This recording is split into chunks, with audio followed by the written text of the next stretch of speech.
What is MPH? What are the advantages of taking MPH, and why is it that MPH is the thing and everybody asks you to take MPH or MHA or a master's in general in the US, and why is it good, or is it just a hype that just having a master's in the US is kind of cool? So is it that, or is MPH or a master's really good for you and your profile?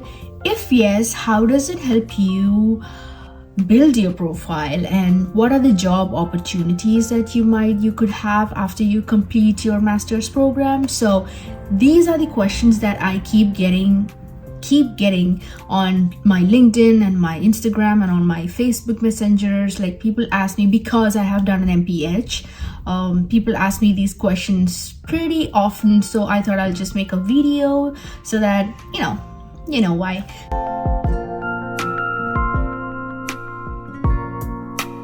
So let's get into it. So MPH, I'll speak from my experience and what I did with my MPH and what I'm doing with my MPH right now. So this is my journey, so I can only talk from my perspective. So that's what I'm doing, just to give you guys a little idea on what it is and how it's done. So MPH is Master of Public Health. It is a 2-year program, and I did it in University of New Haven, Connecticut, and I just graduated recently. As you all know, if you're following me on my Instagram, you know that I just graduated from my MPH program. I joined in 2021 and I graduated in 2023. So so if you ask me if MPH is a good thing to do, or Masters in Public Health is a good choice for you if you want to get into health sector, and if you are someone with a background in undergrads with dentistry or medicine or pharmacology, or like a pharmacist or occupational therapist or physiotherapy and all that, I think it is a good option for you to come to the US and take a master's in public health, because public health does have a lot of opportunities for you once you complete the program. I'll give you a list of subjects that we include within the program, so that you'll have an idea of what you're studying about. Okay, so I have the file that they gave me when we came to UNH. Look at that, isn't it cool? I mean, I love it. I mean, this is like a folder file that they gave us when we started during our orientation at the university, and it has they have their curriculum in here. So we have Foundations of Public Health as a subject, Epidemiology as another one, and then Health, Behavior and Society, which is a very interesting topic, Biostatistical Applications in Public Health. I'm so sorry, I'm bad with this, you know that. Then we have Healthcare Leadership, Public Health Ethics, Law and Public Health, US Healthcare System, Public Health Practice Planning and Evaluation, Global Health, and Public Health Capstone or Internship. So yeah, these are the major topics that you're gonna have to take during your 2-year program with MPH. I think this is pretty much the same for all the schools, I'm not sure, but this is what we have at UNH. So all these classes, you're gonna have a lot of things to do. You have to write papers, you will do a lot of research on all the laws in public health, all the policies that you have in public health. What is the global health perspective of public health?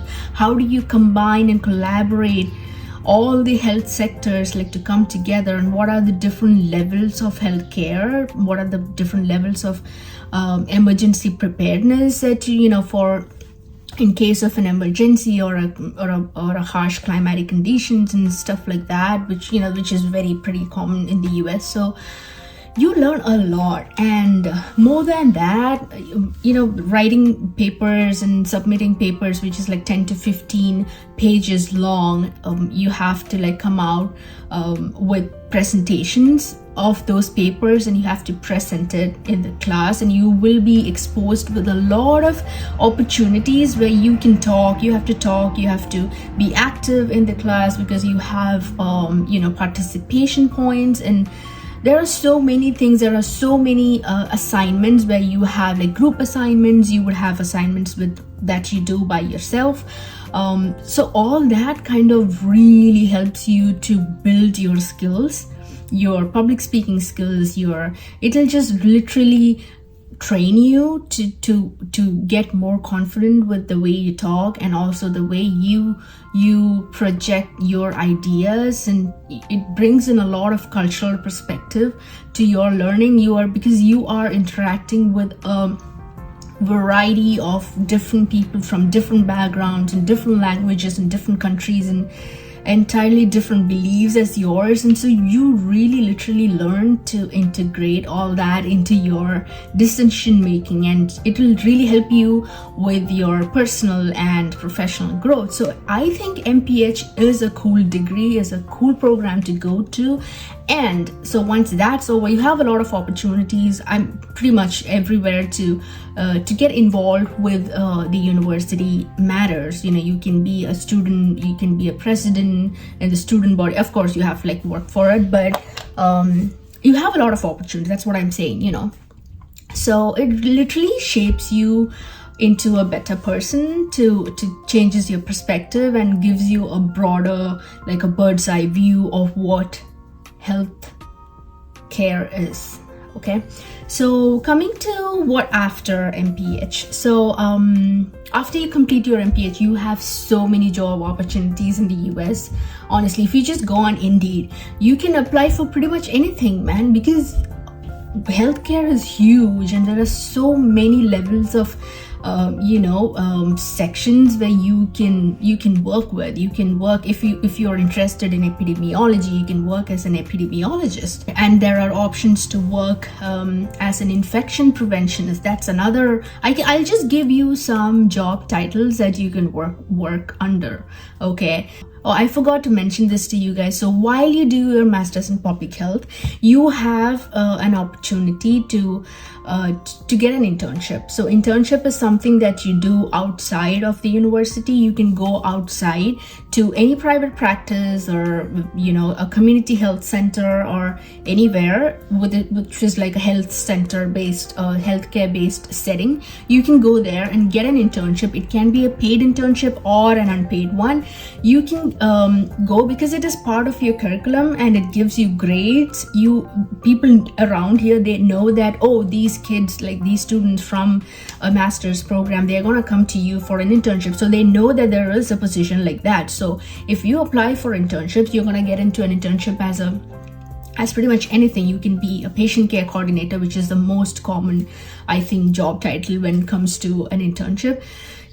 So that will give you an exposure into the actual healthcare setting in the US outside of your university, but in a hospital or in a dental office or in a healthcare setting, in a community health center or any volunteer nonprofit company. So that's a great opportunity for you to literally work. I mean, you're called an intern, but you're actually working there, right? You're interacting with people from different backgrounds, and you're learning, you're developing your language skills, your interpersonal skills, your communication skills, your everything, literally. Okay, so it's a very nice thing that MPH gives you, that internship opportunity.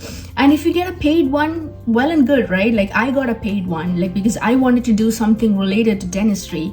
So I applied for a dental internship in a dental office.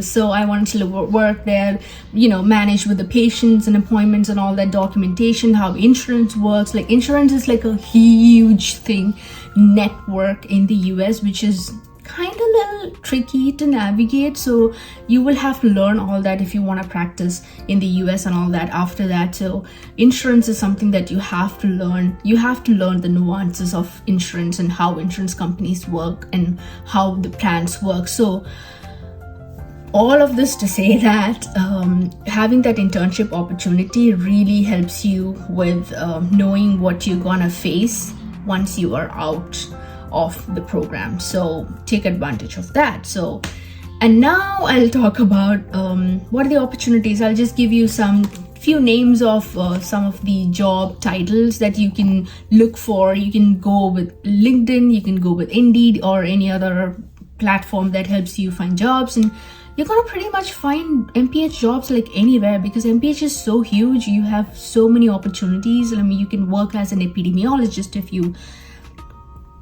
like epidemiology and learning about how diseases spread and what are the statistics about that. You would love that. And if you're a numbers person, you could go as a biostatistician, which I'm not gonna do because I'm not good with numbers apparently. So you can work as a biostatistician, and if you are big on research, you can pretty much apply. There's so many research opportunities.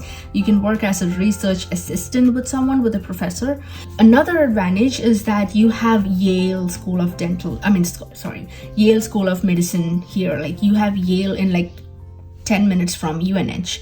So there are so many opportunities in Yale that you can apply to, and you can, if you're lucky enough, you could get posted with something with Yale, because Yale have, apart from Yale in itself, it has a lot of other sister settings or brother settings where there are so many opportunities as a research assistant or anything. So yes, doing an MPH is absolutely a good idea. You will never regret it, and you're gonna learn more from it, and you can apply all that to your future profession. Even if you want to go ahead and do something else, you can still apply public health because public health is everywhere. You know what I mean? Public health is public health, and you talk about policies, you advocate for better policies for more inclusion and to bring in more people, to improve access. There are so many things that you can find your interests from. It gives you like a lot of opportunities. So I think, in my opinion, MPH in the US is good, and more and more people are actually taking MPH now. Like, with years, it's increasing and improving. So I think it's a good idea. And if you want to come to the US and try and practice with the US system and get a kickstart with your profession and your future in the US, I think it's really good to start with MPH. So yeah, so that's all for this video. And if you have more questions or anything, feel free to text me and give me like 5 to 6 questions. So I'll answer those questions and I'll make a video or something, or I'll text you back and all that. So I'm always available. And that's it, guys. Take care and